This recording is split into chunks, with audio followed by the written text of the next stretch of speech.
Hey guys, so let's just get this in focus.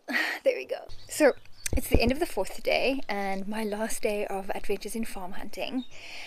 Over the last week, between Tuesday and today, which is Friday, I've seen a total of 12 properties. I feel like I've driven to more places than most people have driven or have been to in a whole year in 1 week.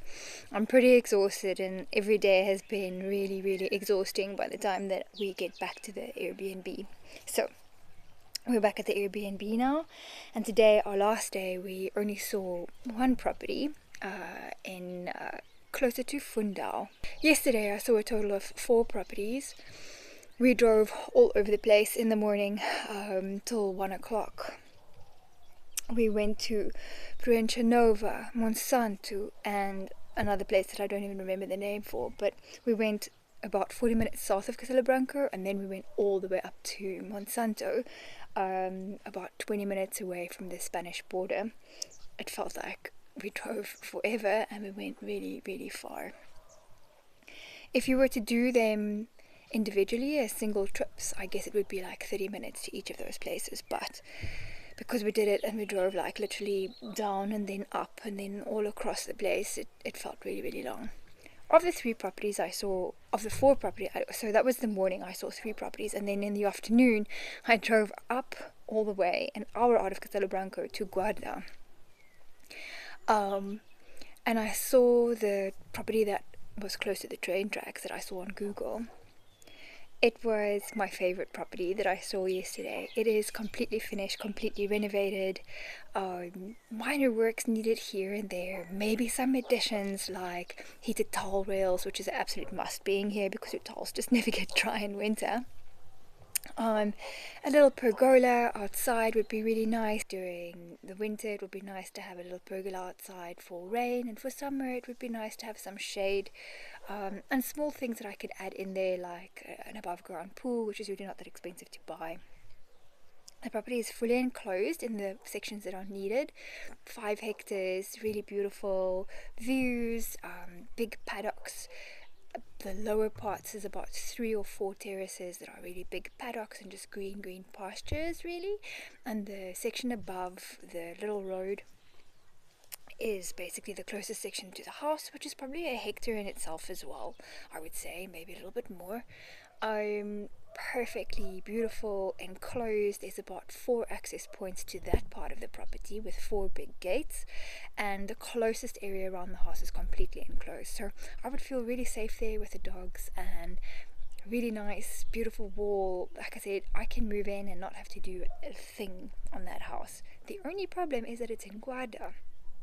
Guarda is the highest point in Portugal, and from speaking to a couple of people on various Facebook groups today, because I didn't really know much about Guarda, it appears that it is also the coldest and has the most extreme weather. So in winter it's really cold because it's 40 minutes to the Estrela mountain, which is the highest mountain range in Portugal, where it does snow. So I imagine when it gets really cold it could snow in Guarda. I'm not so sure.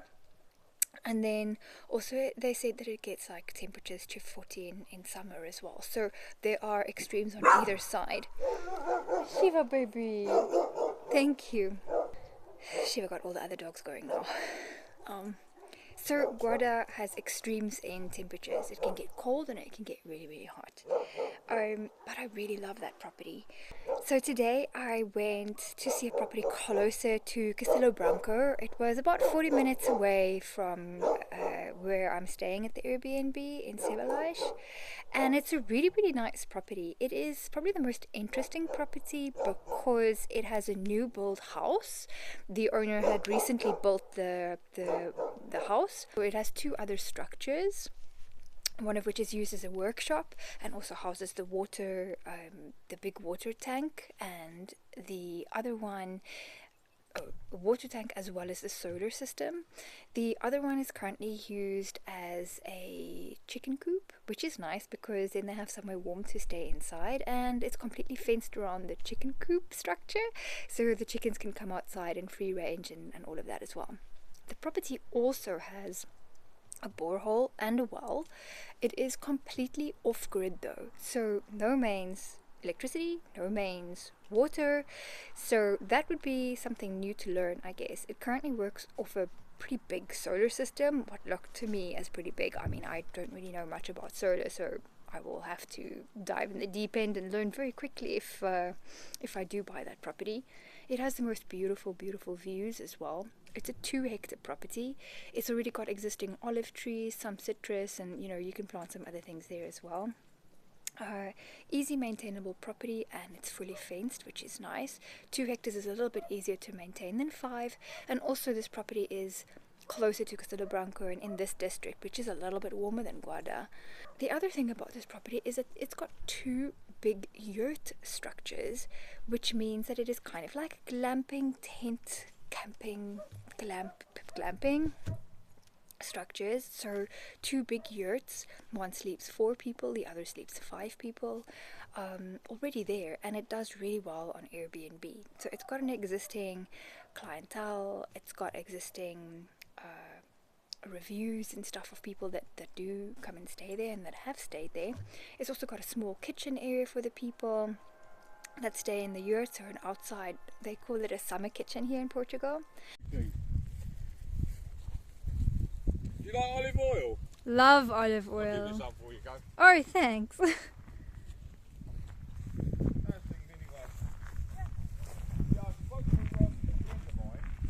So this is the entrance to the property right here, the corner, just over 2 hectares. It's all fenced. At the bottom here are the yurts, open land, and the yurt space with the kitchens. The structures over there is a workshop, and next to the workshop is another structure for the chickens.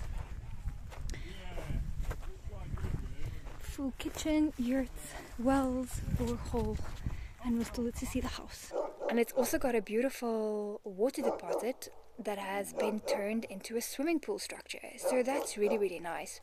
The only other problem with this property is the guy has just built this and it is half renovated. So whoever buys the house, effectively whoever buys the property, will need to finish the house. Now, inside the house, you can live there, but there's a lot of little niggly things, like for example, all the walls are just rhino board, so all the walls will need to be plastered, then painted. Some tiling needs to be done. The plumbing basically does work, so there's 2 bathrooms, they both work. There is an existing kitchen and it does work.